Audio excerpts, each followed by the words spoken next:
बिस्मिल्लाहिर्रहमानिर्रहीम। अस्सलाम वालेकुम नादरीन, आप यूट्यूब चैनल देख रहे हैं। मैं इमरान खान हूँ। नादरीन, पाकिस्तानी मीडिया में ये बात रिपोर्ट हुई है और इस बात की कंफर्मेशन आ रही है कि खैबर पख्तूनख्वा की हुकूमत ने ऑपरेशन की मंजूरी दे दी है, यानी ऑपरेशन की हमायत कर दी है। जो ऑपरेशन हो रहा है खैबर पख्तूनख्वा में, बाजोड़ के इलाके में, मोहबन के इलाके में जो कार्रवाइयाँ हो रही हैं वज़ीरिस्तान में, उस पर खैबर पख्तूनख्वा की हुकूमत ने लब्बैक कह दिया है वफाकी हुकूमत के साथ मिलकर। हालांकि खैबर पख्तूनख्वा की हुकूमत जो है वो ये चीज़ छुपाना चाहती है, लेकिन नेशनल मीडिया पे अब ये चीज़ चल रही है। और यही दावा जो है ये तलाल चौधरी साहब ने किया है, जो वज़ीर मुमलिकत हैं दाखिला के।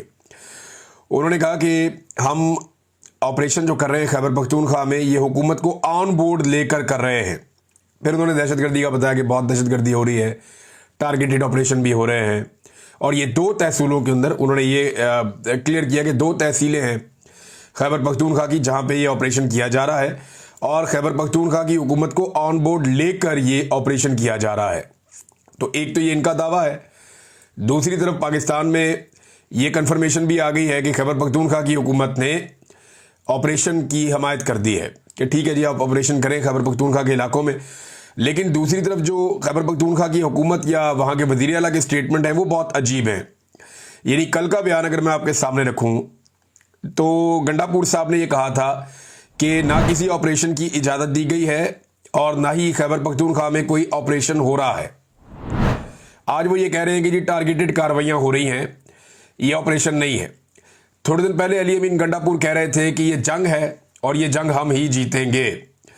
और अब भी एक और स्टेटमेंट आ गया, लेकिन अली अमीन गंडापुर ने कहा था कि किसी का बाप भी ऑपरेशन नहीं कर सकता, किसी का बाप भी ऑपरेशन नहीं कर सकता, ये अली अमीन गंडापुर ने कहा था।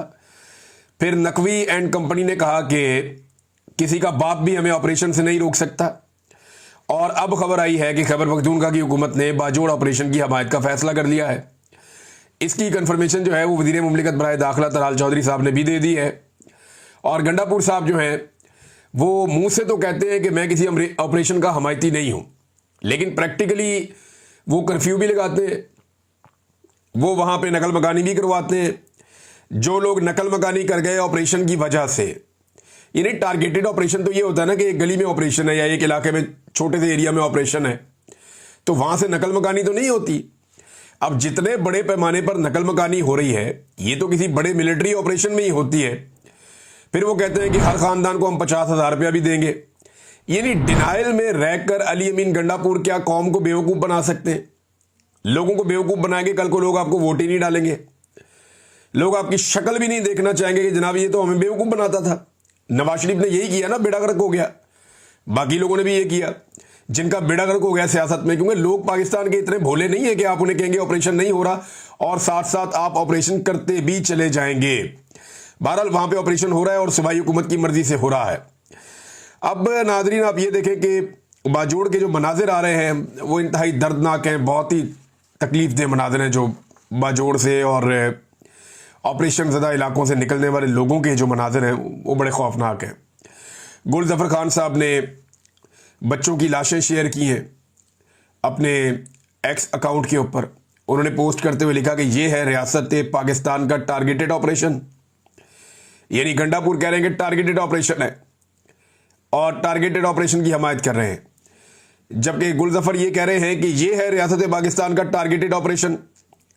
मेरे बाजोड़ के 2 बच्चे और इनकी मां कल तोप के गोले से शहीद हो चुके हैं। फिर यहां पे जो है वो ज़ुबैर अली खान साहब ने एक ट्वीट शेयर की है और वो ये बताते हैं कि जो लोग बाजोड़ में शहीद हुए माटर गोला गिरने से, इन 3 अफराद को दफनाने के बजाय अवाम ने इनकार कर दिया और एहतजाजन लाशों को मामूद बादशियाह रवाना करके एहतजाज करने का ऐलान किया। अब ये कोलेटरल डैमेज या सिविलियन की जो शहादतें हैं वो भी हो रही हैं।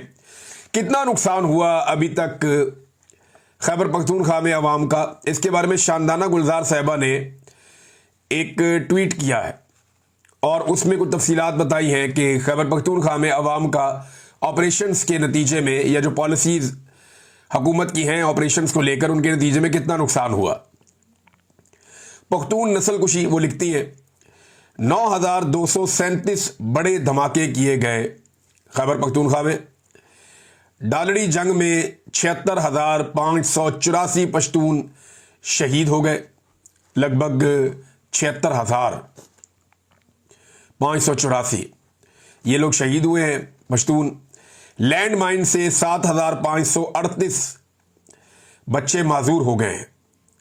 बहुत बड़ी तादाद है, 7,500 बच्चे माजूर हैं जिनका पाँव जो है वो लैंड माइन्स के ऊपर आ गया खेलते हुए। 7,600 अफराद जबरी तौर पे लापता हैं। ये बहुत बड़ी तादाद है। ये तो बहुत बड़ा दावा है जो शानदाना गुलजार साहबा ने पोस्ट किया है। 7,600 अफराद जबरी तौर पे लापता हैं। 1,734 कबायली मुशरान ज़बा किए गए।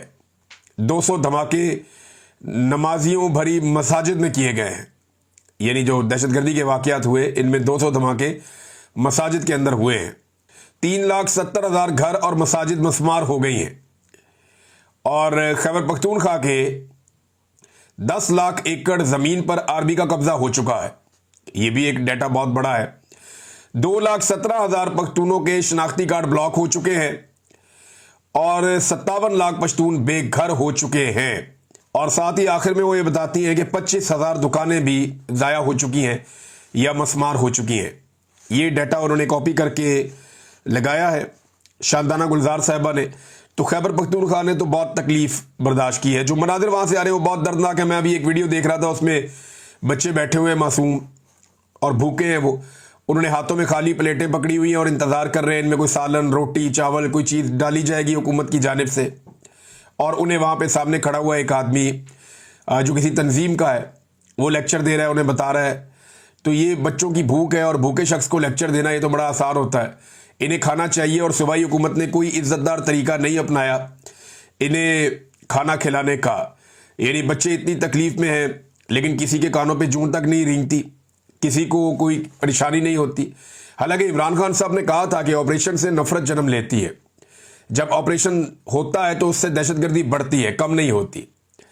हाँ, आपको लॉ एंड ऑर्डर मेंटेन करना होता है, मकामी पुलिस को तगड़ा करना होता है, आपने पॉलिटिकल सलूशन चीज़ों का ढूंढना होता है और फिर आप बड़े तरीके से दहशतगर्दी को कंट्रोल करते हैं।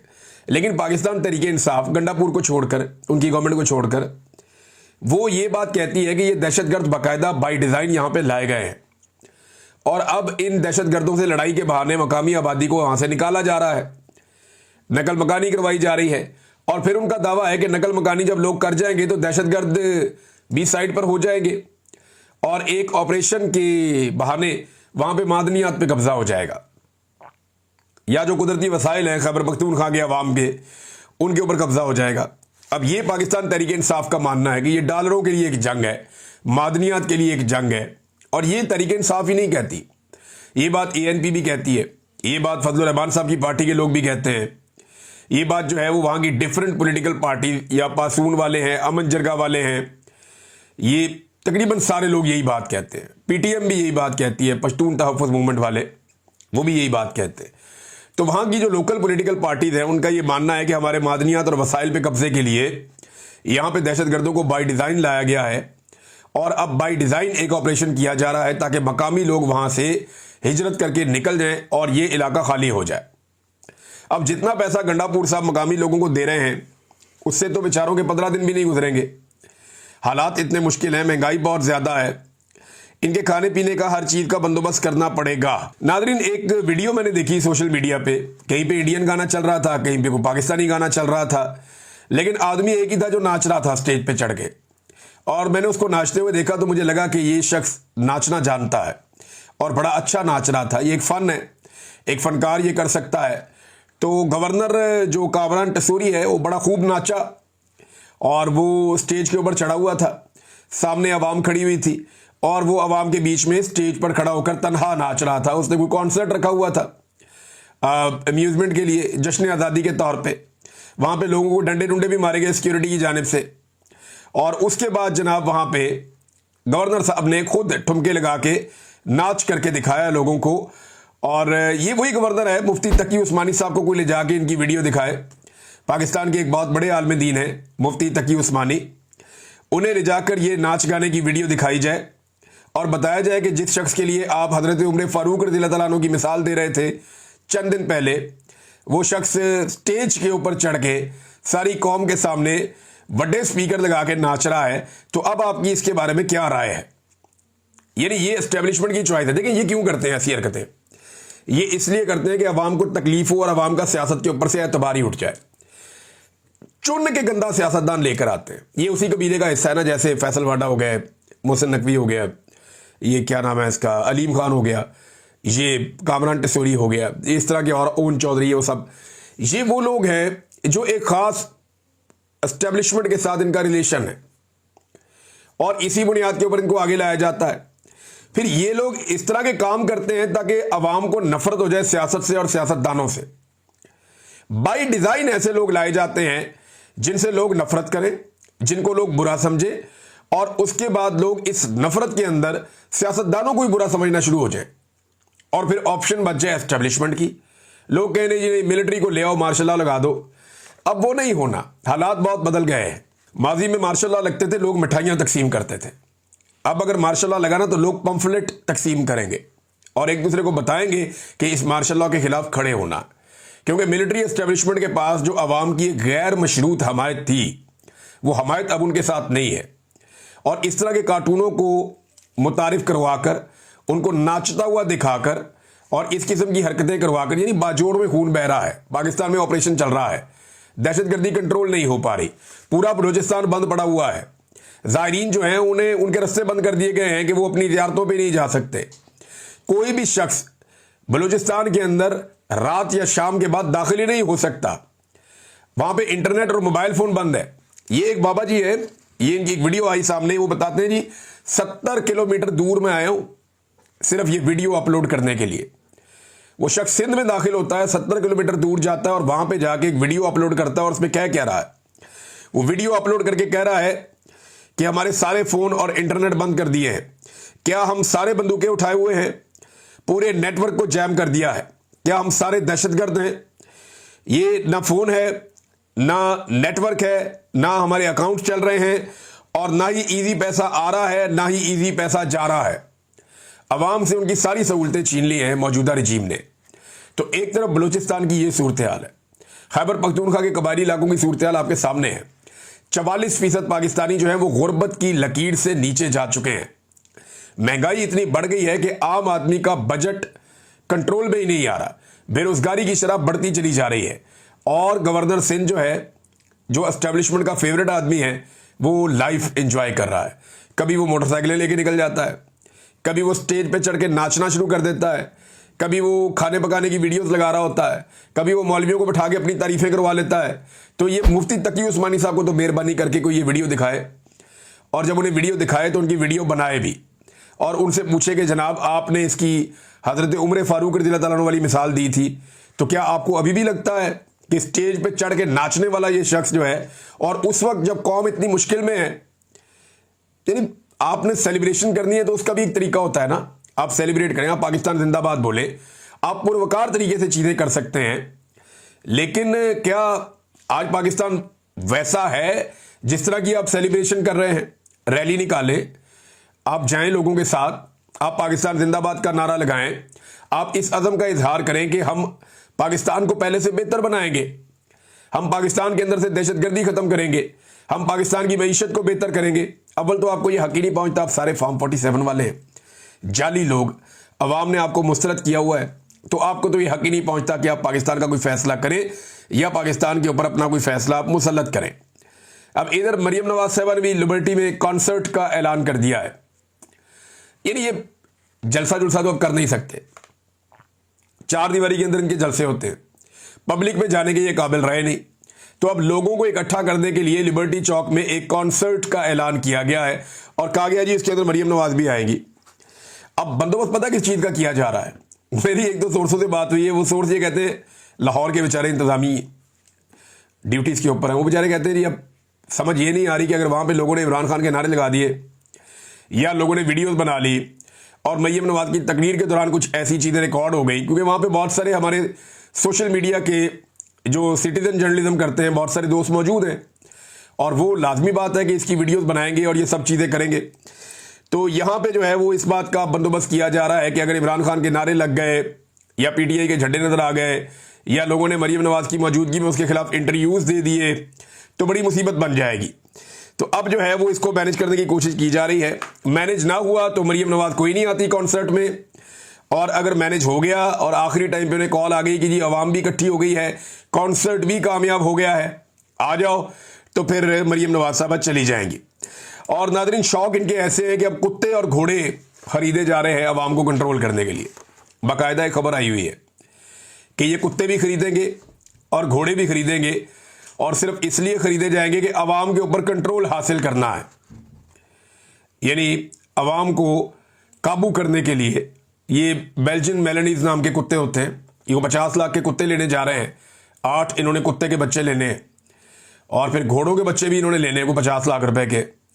और ये लेने के बाद ये इनको ट्रेन करवाएंगे माहिरीन से, और फिर जब लोग एहतजाज करने आएंगे तो उनके ऊपर इनको इस्तेमाल किया जाएगा। और नए को वाटर कैनन भी ले रहे हैं, कोई दूसरी गाड़ियां भी नहीं ले रहे हैं। तो ये अब अवाम के सर के ऊपर इन्होंने ये फैसला कर लिया कि लंबे अरसे तक मुसल्लत रहना है, तो अवाम को कुचल के ही रह सकते हैं। तो ये कुचलने का बंदोबस्त कर रहे हैं। लेकिन याद रखिएगा, जिस दिन सारी अवाम निकल आई ना, जिस दिन पाकिस्तानियों ने फैसला कर लिया कि हमने सबने बाहर आना है, उस दिन आप फारग हो जाएंगे। फिर आप जितने मर्जी, आप 1000 कुत्ते ले आए, आप 1000 घोड़े ले आए, आप 10,000 जो हैं वो ये वाटर कैनन ले आए, आप जो मर्जी करते रहें। जिस दिन अवाम निकल आए उस दिन आपकी ये सारी चीज़ें फारिग हो जाएगी, किसी चीज़ की कोई औकात नहीं रहेगी। सर्वे जो है वो ये बता रहे हैं कि अवाम किस तरफ खड़ी है। ये जो नया सर्वे आया है बड़ा इंटरेस्टिंग है, और रिपब्लिक पॉलिसी सर्वे ये बताता है जनाब के लोगों से सवाल किया गया कि धांधली के बारे में आप क्या कहते हैं। ये सर्वे लाहौर में हुआ, जिसको PMLN अपना गढ़ करार देती थी, अब तो नहीं है। अब तो PTI का मजबूत किला बन गया है, वो उनका गढ़ बन गया है। और ये देखें, कभी ये पीपल्स पार्टी यहाँ बहुत ताकतवर हुआ करती थी, फिर PMLN थी, आज PTI है, कल कोई और होगा। लेकिन PMLN ने अपने पांव पे कुल्हाड़ा खुद मारा। ये जनाब लोगों से राय मांगी गई कि आप ये बताएं कि रिगिंग हुई है या नहीं हुई, धांधली के हवाले से आपकी राय क्या है। तो 87%, 87% शहरियों ने ये राय दी है सर्वे के मुताबिक कि हाँ जी बिल्कुल धांधली हुई है। और 5% शहरी सिर्फ ऐसे हैं जिन्होंने कहा नहीं जी धांधली नहीं हुई। यानी सिर्फ 5% लोग ऐसे हैं जो समझते हैं कि मरीम नवाज इलेक्शन जीती, शहबाज शरीफ इलेक्शन जीता, नवाज शरीफ और हमजा नवाज इलेक्शन जीते हैं। सिर्फ 5% लोग, या याद सादिक इलेक्शन जीता, 5% लोग सिर्फ ये मानते हैं कि ये इलेक्शन ये लोग जीते हैं और धांधली नहीं हुई। 87% लोग ये मानते हैं कि धांधली हुई है और ये लोग इलेक्शन नहीं जीते हैं। जबकि 8% लोग ऐसे हैं जो कहते हैं कि हमें इसके बारे में कोई इल्म नहीं है, हम इसके बारे में कुछ नहीं जानते। तो नादरीन, ये है टोटल सूरत हाल। सर्वे मैंने आपके सामने रख दिया। अब आपको मैं सिर्फ एक इमरान खान साहब के ट्वीट का एक हिस्सा पढ़ के सुना देता हूं, और ये मैं आपको इसलिए सुना रहा हूं कि बहुत सारे लोग बहुत सारी बातें कर रहे हैं कि पता नहीं एहतजाज हो रहा है या लोगों ने निकलना किस लिए है या जश्न हो रहा है। एक्चुअली क्या हो रहा है ये मैं आपको एक ट्वीट पढ़ के सुना देता हूं, ये आप सुन लीजिए। इमरान खान साहब के ट्वीट का एक पैराग्राफ था जो आखिरी ट्वीट उन्होंने किया, जिसमें उन्होंने तारीफ की सारे पाकिस्तान की निकलने पर 5 अगस्त को। उन्होंने कहा कि हमारी तहरीक का अगला अहम दिन 14 अगस्त है। यह वो दिन है जब हमारे आबाओ अजदाद ने कुर्बानियां देकर अंग्रेजों से तो आजादी हासिल कर ली थी, लेकिन कौम आज तक हकीकी आजादी से महरूम है। इस मुल्क में जब तक आइन और कानून की बहाली नहीं होगी आजादी नहीं मिलेगी। 14 अगस्त को वतन अजीज में जारी फस्तायत के खिलाफ पूरी कौम एक मरतबा फिर भरपूर अंदाज में निकले। ये नादरीन इमरान खान साहब का पैगाम है पाकिस्तानी कौम को। दूसरा नादरीन, मैंने पहले आपसे अर्ज किया था, मैं जगह आपको बता देता हूं, एग्जैक्ट हम लोकेशन भी शेयर करेंगे। और इंशाल्लाह पाकिस्तानी बहुत बड़ी तादाद में आते हैं, वो पाकिस्तान की आज़ादी को सेलिब्रेट करते हैं, पाकिस्तान के झंडे लेकर आते हैं। 14 अगस्त हमारे लिए एक बड़ा ही तारीखी दिन है, और मैं अपने बहुत सारे साथियों के साथ, बहुत सारे दोस्त हैं, साबिर शाकिर साहब भी हैं और भी दोस्त हैं, हम सब विंसलो पे जाएंगे वहाँ पे, क्योंकि साबिर शाकिर साहब गुज़िश्ता 2-3 साल से उन्होंने बड़ा मुश्किल टाइम यहाँ पे देखा, बाकी सहाफ़ियों ने भी देखा। तो मैंने उनसे कहा कि निकलो, आज़ादी का दिन है, हम सब चलते हैं, चल के जो है वो पाकिस्तान का परचम उठाते हैं, पाकिस्तान जिंदाबाद का नारा लगाते हैं, इस अज़म के साथ कि हमारा पाकिस्तान पहले से बेहतर होगा। तो विंसलो का इलाका है और ये 8 बजे के बाद हम लोग सब इकट्ठे होंगे। लोकेशन क्या होगी ये भी हम शेयर कर देंगे, लेकिन ये रात 8 बजे के बाद हम लोग सारे वहाँ पे होंगे और ये एरिया है विंसलो का, और 14 अगस्त की रात इंशाल्लाह मैनचेस्टर में। तो आप सब लोग जो यहाँ आसपास मौजूद हैं, आप सबसे दरख्वास्त है कि आप लोग आइए और पाकिस्तान की आज़ादी के मौके के ऊपर एक अज़म का इजहार कीजिए। अब तक के लिए इतने, अपना ख्याल रखिएगा, अपने चैनल का भी। अल्लाह हाफ़िज़।